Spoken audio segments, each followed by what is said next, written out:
الله الرحمن الرحيم. حديث سعد بن أبي وقاص عن جابر بن سمرة قال شكا أهل الكوفة سعد إلى عمر فعزله واستعمل عليهم عمارا فشكوا حتى ذكروا أنه لا يحسن يصلي فأرسل إليه فقال يا أبا إسحاق إن هؤلاء يزعمون أنك لا تحسن تصلي. مخکې حدیث کې دا ویلو چې رسول الله صلی الله علیه وسلم بعد سحر منځ اوږد کو او په کې به لومړنی رکعت ډېر اوږد او دویم رکعت په مختصر او تقریبا دغه مقابله کې. اوس دې کې وایي چې دا عمل د صحابه کرام هم صحابه کرام هم دا چل کو چې د سحر منځ به اوږد کو په کې به لومړی رکعت ډېر اوږد کو دویم به نسبتا مختصر کو. د بعضې خلقو خوی خرابي د هغې یو سړي سره نالګي په څه بعضې ذاتي کارونو باندې او اختلاف له بیا هغې دیني رنګ ورکړي. پاکستان کې خدا معامله ډېره زیاته ده. یو سړي سره به ذاتي اختلافي سیاست باندې وي، کور باندې وي، عزت باندې وي، بل څه باندې وي، بل څه باندې. نو خلق زمونږ دین سره جذباتي وابستګي لري، نو هغه دیني پوائنټ آف ویو وغیره وباسي او خلق به په هغې باندې ګرموي. دا هغې زمانه کې هم دا کار شروع شو. رسول الله صلی الله علیه وسلم زمانہ بهتر زمانه ده. په هغې زمانه کې چې کوم مسلمانان دي هغه ټول نه غوره دي. دا مطلب نه چې په هغه زمانه کې کافر دي هغه هم غوره دي. هغه غوره زمانه ده خو مسلمانان پکې غوره دي. خیر القرون قرني. هغې پسې بیا د صحابه کرامو زمانه ده. دغه زمانه غوره زمانه ده. خلق پکې غوره خلق دی، خو کله چې پکې اسلام موجود وي. بیا تابعینو زمانه ده. تابعینو زمانه هم غوره زمانه ده، خو هم اسلام او ایمان غواړي. اصله چې ته زمانه غوره ده او سړی پکې کافر ده. دا درې زمانې غوره زمانې دي. په دې بنیاد باندې چې سړي کې ایمان موجود دي او ایمان موجود دی نو عمل صالح ورسره شته او که نشته. دا حدیث چې کوم موږ وایو دی کې دا دواړه خبرې وایي. کوفه یو ښار دی، سیدنا علی رضی الله تعالی عنہ تر دور پورې د مسلمانانو بنیادی ښار دارالخلافه یا دارالحکومت دا مدینه منوره. د کوفې خلک سبایان بېدینه خلک هغې سیدنا علی له دوکه ورکړه او سیدنا علی رضی الله تعالی عنہ د مدینې منورې په ځای باندې دارالخلافه اوړله کوفې ته. او د هغه ځای نه د مسلمانانو منځ کې هغه مار کوټایي شروع شوه چې تر اوسه لا نه ده ولاړه. دا کوفه د مسلمانانو زیر نگین او د هغې اقتدار و پکې د هغې کار بداو چې ای بار وخت اعتراض کو او د اعتراض وجه به د هغې دنیایي څیزونه وو. زموږ د علاقو کې اکثر د امام او د مختلف چې نالګي هغه په دنیایي څیز وي، خو هغې له رنګ دیني ورګوي خلک. یا وجر د امام استاد ډوډۍ غوښتي، یا به یې چای غوښتي، یا به یې پیسې غوښتي، نو خلک هغې له رنګ بل څه ورکړي. دا د کوفې والو خوی دی، دا ډېر ښه خوی دی، ناکاره. هغه کوفې والا اعتراض وکړو په سیدنا سعد بن ابي وقاص رضی الله عنه. دا امیر دی د کوفې. او هغې زمانه کې طریقه دا وه چې کوم به امیر و نو منځ هم هغه کول. دا د عمراو طریقه ده. اسلام دا دی چې کوم سړی مشر امیر دی نو د جمعې منځونه، اختر منځونه، ټول منځونه د ورځې دا به هغه کوي. زموږ دا خو منځ نه کوي د سره، بلکې سورة الاخلاص ولم نه ورځي. دا د جمهوریت فیدې دي. په دې کې د ټول لوی مصیبت دا دی چې د اسلام کومه ډانچه وه د سیاست دې جمهوریت ته تباه کړې ده. امیر المؤمنین یا د هغه گورنر یا د هغه وزیر هغې به مخکې مونځ کوو او په خپله حاضر و که نه، خو چې کله یو ځای کې ډي سي حاضر وي او مونځ په خپله کوي بالفرض، خلک به نه راځي که نه، که راځي به منځله راځي به ولې قانون جماعت ته راغلی دی او قانون بیا هغه نافذ کولی شي. د مولا په خولې باندې څوک جماعت ته راځي؟ دا هغه بنیادي نقصان دی چې هغه دې سیز کړی دی. د به مونځ کو د هغې شکایت وکړو چې دا ساعت چې کوم دی دی مونځ ښه نه کوي، یعنې صحابي د نبي دی او مونځ نه شي کولی. سعد بن ابي وقاص فاتح مصر دا لوی لوی صحابه دي او خلق په دې اعتراض کوي. سیدنا عمر فعزله هغه معزول کو لرې که د عهدې نه چې بس ټیک ده بل څوک به وګورو، ستاسو شکایت ته عوامي مطالبه دا پوره بکو. واستعمل علیهم عمارا او سیدنا عمار بن یاسر په هغې باندې مقرر کړ. دا هم سابقون اولون کې مکه مکرمه کې ایمان راوړل، غلام و زر خرید د اسلام د پاره ډېرې قربانۍ ورکړي دي، ډېر وهلې خوړلي دي، ډېر عذابونه یې برداشت کړي دي، لیکن اسلام یې سینې پورې چې لګولی دی بیا نه یې لر کړی. خو دومره لوی صحابي د ده تعین شو، فشکا نو په هغې م اعتراض وکړه، شکایت یې وکړه چې دا چل نه ورځي والله هلکه هغه صحابي دی او تاسو خو صحابه نه یې تو کوفی خلکو کې صحابه خو بار نه براتله، لکه عبدالله بن مسعود صحابي دی، سعد بن ابي وقاص دی، یا دا یا عمار بن یاسر دی. تو کوفی خلک خورستو خلک دی. د دې وجه به لګي حدیث اخر کې چې اصل وجه صدق شکایت یې وکړه نو حتی ذکروا انه لا يحسن يصلي، هغه ته شکایت وکړه چې دی ښه مونځ نشي کولی، مونځ وله نه ورځي. فارسل الیه نو سیدنا عمر هغه پسې سړی ولېږه، هغه یې راوغوښت، مدینې منورې ته حاضري وشوه. نو ورته ویل یا ابا اسحاق، دا هغه کنیت دی په دې نوم باندې مشهور دی، ان هؤلاء یزعمون د دې خلکو خیال دا دی چې انک لا تحسن تصلي، چې ته ښه مونځ نشي کولی. اعتراض به کوي خلک، اعتراض یې وکړو نو سیدنا عمر ورته یې دی پته دا اعتراض کوي څه معامله ده. قال ابو اسحاق ناغه ورته وویل اما انا، زه خیم تا ته چې زه څه کوم. اعتراض وشي په ګورنر باندې نو باقاعده د هغه نه جواب طلب کړی شي. پاکستان کې څه قانون دی؟ په بعضې خلکو ته اعتراض نشي کولی، وزیر اعظم باندې اعتراض نشي کولی، په صدر اعتراض نشي کولی، دا قانون نه مستثنا دی. دا ټول د سیاست د جمهوریت فیدې دي، تر هغې کمالات دي. څوک صدر پاتې شوی دی ته په هغه اعتراض نشي کولی. ولې؟ دا ور صحابو نه لوی خلک دا صحابي دی او سیدنا عمر غوښتلی او تپوس دې کوي صحیح ده خبره یا غلطه، راځان له مسله ده. خو چې کله اعتراض وشو په یو امیر نو د هغه نه دی جواب طلبي وکړی شي.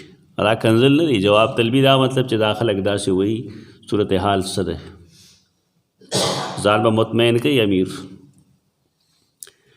هغه ویل زما خو کار دا دی اما انا والله، زما دې په الله قسمي، فإني كنت أصلي بهم صلاة رسول الله صلی الله علیه وسلم، زه دې ته هغه مونځ کوم کوم مونځ چې رسول الله صلی الله علیه وسلم نماز ده کړی دی، او کوم مونځ چې ما په رسول الله صلی الله علیه وسلم پسې کړی دی، او کوم مونځ چې به رسول الله صلی الله علیه وسلم کوو زه هغه مونځ کوم.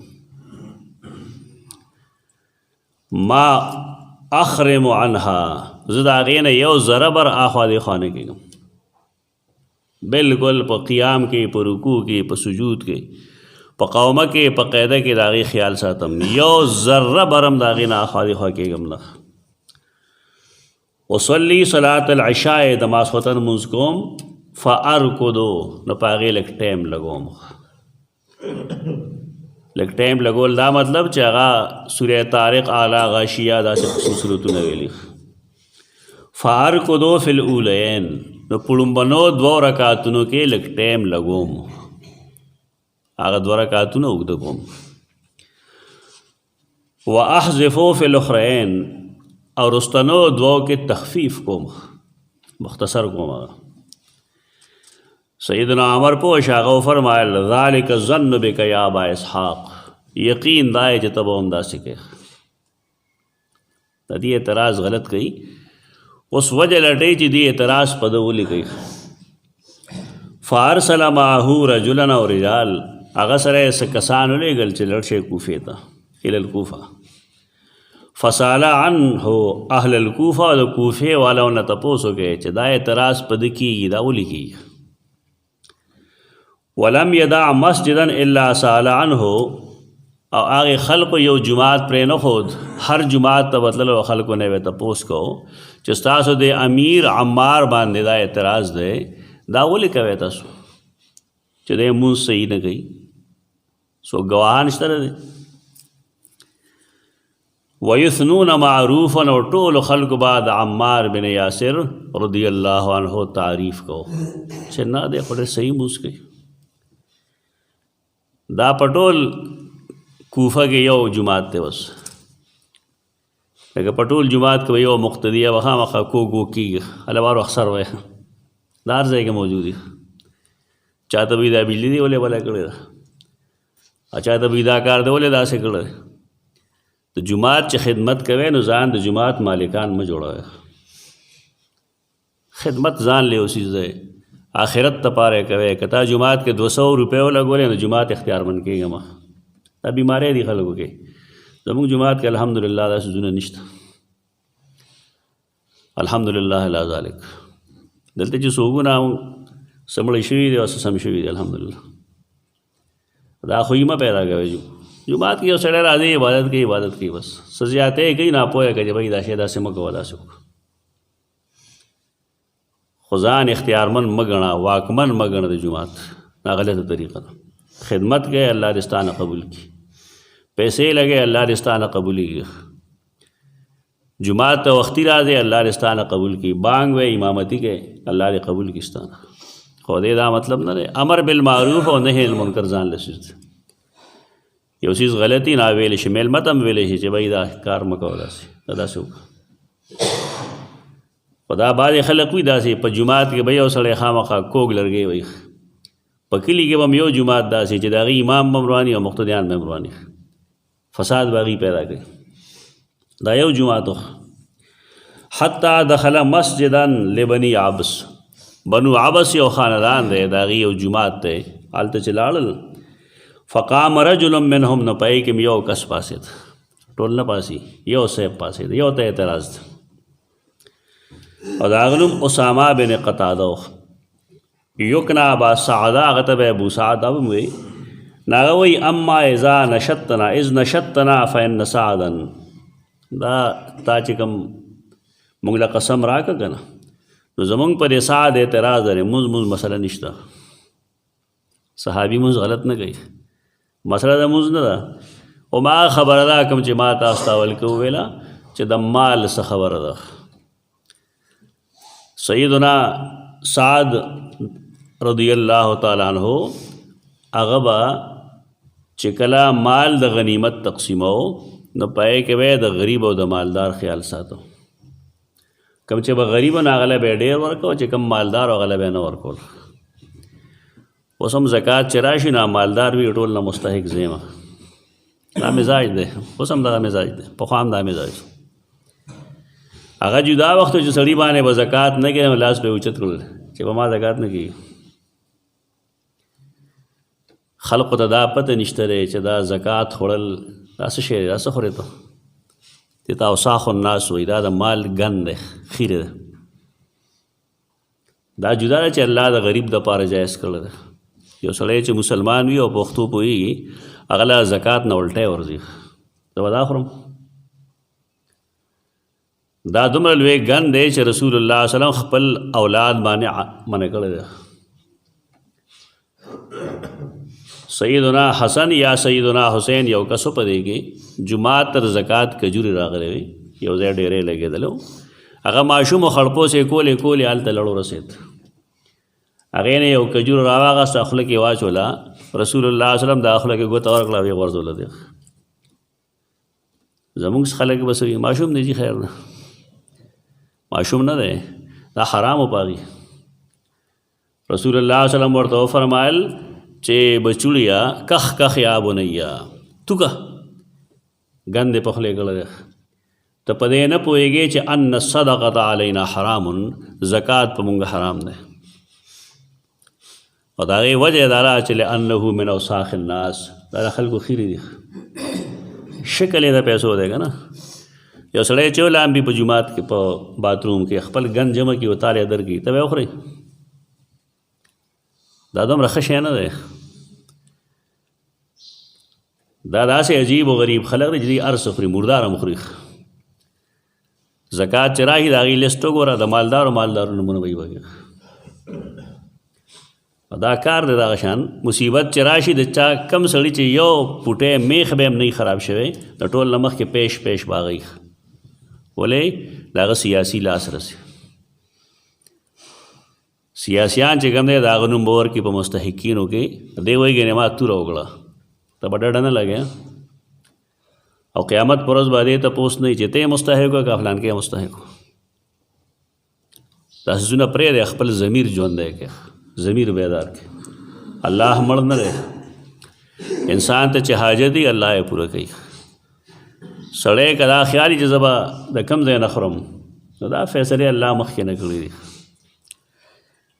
انسان چې کله د مور خېټه کې جوړېږي نو ملک هر 10 میاشتې پس وي چې ربه داسې شو او چې کله پوره شي نو بیا الله ملک ته وایي ولیکه نو په کې یو دا وي چې دی به کم ځای نه خوري. عجیبه دا ده چې د کوم څیز فیصله شوی دی نو مونږ هغې پسې مرو یې پسې څه مرې. ستا قسمت کې یو څیز تا ته ملاویږي او ستا قسمت کې چې الله نه درکوي ستا لی ستا پلار هم نشي درکولی. دا بې ضمیري راوست دې څیزونو دا چې زمونږ په تقدیر ایمان نشته. په تقدیر چې سړی ایمان لري یا ښه بهترین د عزت ژوند تېروي. دا خوی د سپو نه یا په دې پوهېږي چې که دا څیز زما قسمت کې الله به راکړي او چې زما قسمت کې نه وي الله یې نه راکوي. جګړه ټوله دغه ده. سعد باندې اعتراض څه دی؟ ان سعد چې کوم دی کان لا یسیر بالسریه دی لښکر سره په خپله نه ځي. چې فوج جوړ کړي نو یې سره په خپله نه ځي. دا خو ضروري نه ده هر امیر دی هر فوج سره په خپله ځي. د فوج امیر سپهسالار څه دپاره فوج د سپهسالار د لاندې جنګي. کم جنګونه به داسي چې په کې به رسول الله صلی الله علیه وسلم بذات خود شرکت کړي. هر جنګ کې خو رسول الله صلی الله علیه وسلم شرکت نه کړی. و دا اعتراض دا د عجمیانو اعتراضي شیطانانو دا اعتراض کړی دی په هغه باندې چې لا یسیر بالسریه د سریې سره جهاد سره لښکر سره په خپله نه ځي نه دي ځي که تا داسې اعتراض دی. تپوس کوونکې ته او که نه تپوس کوونکې عمر د امیر المؤمنین حکومت به تعالی څوک چلی. ولا یقسمو بالسویه دی هغه اصل خبره ده او دی مال د غنیمت برابر نه تقسیموي. یعنی مال هغه امر نه راکوي څومره چې زه غواړم. دا هغه اعتراض دی. ولا یعدل فی القضیه او مقدمه کې انصاف نه کوي. انصاف کوي ولې نه کوي؟ اصول لای چې کله یو سړی یو هغه ته یو شی نشي میلو نو هغه څه وایي زیاتی کېږي. چې دا ډېرې تجربې کړې دي. مونږ یو مردان یونیورسټي کې کاغذونه جمع کړل. تاسو ته پته ده زما نه سیاسي لاس ته نه زه سفارش قایل یم. الله فضل نه وروسته خپل قابلیت باندې الله رسول زیات واپس آرم کم کالج کې چې وم هلته خبرې جوړې دي چې دومره پیسې اخلي. د پاسې پیسې ورلم ټول زیړ شو ما څومره پیسې ورکړې. خبره دا نه ده. دا چې کوم سړی ناکام شي هغه وټونه هم نه مني که نه. دا طریقه ده د خلکو. د یو سړي یو شی حق نه کېږي او تا ورنه که نه به انصاف ونه شو. ولې د عدالت چې کوم دی یا د امیر دی مسلمان نه دی. او هغه په خپله پوهه باندې عمل نه کوي. ټیک ده، غلطي ځان له یو مسله ده، اکا دکا بے انصافی هم کېږي، خدا خو مطلب نه دی چې ګنې انصاف نه وي. دا دې سړي سره هم دقه شان څه مسله شوې ده چې یو څیز د حق نه کېده او سیدنا سعد بن ابي وقاص نه دی ورکړی، نو دې څه وایي ظلم کېږي. دا دروغجن الزامات دي. تاسو دا مهرباني کوئ په چا دروغجن الزام مه لګوئ، بلکې الزام اړو لګوئ مخ. د دې نتیجه به د حدیث اخر کې راځي. اوس قال سعد، نو سعد خبره وکړه، اما والله لا ادعون بثلاث، هغه ته دا درې خبرې ملو شوې چې دی داسې کوي جنگ له نه ځي، په خپله انصاف نه کوي، غنیمت مال چې کوم دی صحیح نه تقسیموي. هغه وایي زه د الله نه درې سوالونه کوم. اللهم ان کان عبدک هذا کاذبا، که ستا دا بنده دروغجني، د کوفې دا سړی دروغجني، قام ریان و سمعتن، دې صرف دې راپاره ولاړ دی چې خود نمایي وکړي، زما بدی بیان کی، خلق دته ښه سړی ووایي، فاتل عمره، نو ربه ډېر عمر ورله ورکړي. دا یو دعا کوم. دویمه دا چې واتل فقره، د ډېر عمر سره دله ډېره زیاته غریبي ورکړي، ټول عمر یې غریب ساتي، دې ته خیرې وایي. او بل دعا یې دا وکړه چې وعرضه بالفتن، ربه فتنو سره یې مخ کړي. دا صحابي دعا ده. یو سړی چې پای کې یو برایي نه یو تا په هغه پسې خبره وکړه، نه به تنهایۍ کې لاس پورته کوي، نو بیا ګوره چې تا سره څه کېږي. دا ډېر شي خلک شته راسي، الزام به لګوي، خلک بکواس به کوي، څه دلیل به نه وي، څه ثبوت به نه وي، محض هغه سره به ذاتي نالګي، د هغې دپاره به په هغه الزامات لګوي. خو چې هغه لاس پورته کړي نو بیا خلک چون چون کوي. الله رب العزت هغه د حق پرستو ملګري، الله د صادقینو ملګری دی. یو سړی چې دروغجن دی، الله د هغه ملګرتیا نه کوي. د دا دعاګانې وکړې. فکان بعدو، د دې نه وروستو د هغه حال څه و، اذا سئل یقول، تپوس به ته وکړی شو څنګه سړی ته، حال د څنګه دی؟ نو هغه به ویل شیخ کبیر، زما خو عمر ډېر زیات دی، مفتون، خو زه فتنو کې مصیبتونو کې مبتلا یم، بوډا یم، عمر رسیده یم، لیکن فتنو کې مبتلا یم. اصابتنی دعوت سعد، سعد بن ابي وقاص چې ما ته کومې خیرې کړې وې که نه، ما ته راورسېدې. دا انجام دی د هغې سړي چې هغه په یو پاک دامنه سړي پسې خبرې کوي.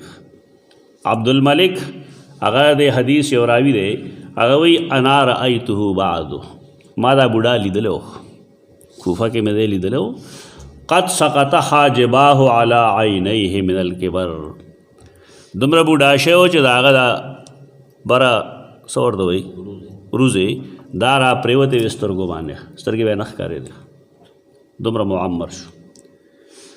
او فتنه څه وه، د دې باوجود چې نظر یې نه لګي، خو انه لیتعرض للجواری فی الطرق یغبزهن، لارو کې چې به کومه جنکۍ تللی که نه، نو دا به یې چونګارې لګولې. دا مصیبت کې بعد خلک گرفتاري که نه، د دې وجه ګوره چېرته دغه نه چا سم سړي درته دعا نه کړی. دا ډېر خلک په دې بیمارۍ کې مبتلا وي، د هغې وجه هم دغه چا به چاته دروغ ویلي په چا باندې، الزام به یې لګولي. په چا الزام مه لګوئ، ځکه چې چا باندې مونږ الزام ولګو، هغه هم زمونږ او ستاسو غونده انسان دی، هغه در کومې برداشت کوي. یو ورځ به دا هیچا به دعا وکړي چې ربه ته پوه شه او دی پوه شه. انبیاء علیهم السلام، صحابه کرام، تابعین، تبع تابعین، صحیح حق پرس علما، الله د هغې په سر ودرېږي. او که دغه نو مې بالفرض علما نه وي، هسې یو پاک دامنه سړی او تا په هغه دروغ وویل، نو الله رب العزت سره ظلم نشته دی، هغه عدل کوي، هغه عادل دی، سزا به درکوي تعالی هغه. نو بارکې د حدیث کې موږ ته ګڼ څیزونه معلوم شو. یو دا هم معلومه شوه چې د ماسخوتن لمونځ دی هم سړی اوږد کوي، او په یې کې به لومړنی رکعت نسبتا اوږد وي او دویم به نسبتا مختصري، او آخري دوه به ډېره مختصري. او بله دا هم معلومه شوه چې بعضې خلق په خپلو مشرانو سې دروغ وایي. هغه دروغ چې کله مشر ته ورسي نو هغه ته دا حق حاصل دی چې هغه ورته ووایي چې الله دینه زما بدل واخلي.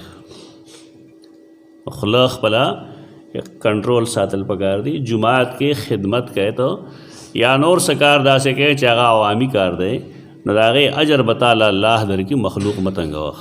اقول قولي هذا استغفر الله لكم.